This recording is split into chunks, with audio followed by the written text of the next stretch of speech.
Kapag narinig natin ang salitang samurai, ang unang pumapasok sa ating isipan ay patungkol sa tigpas ng tigpas. Pero alam niyo bang ibig sabihin ng samurai ay servant? Naglilingkod siya sa kanyang master.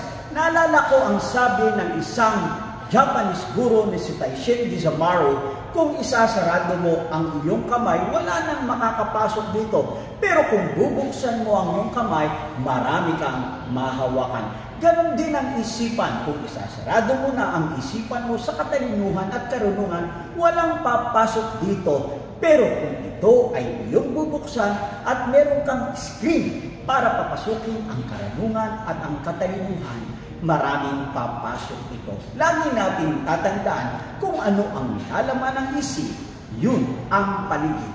Ito ang aking OY analysis.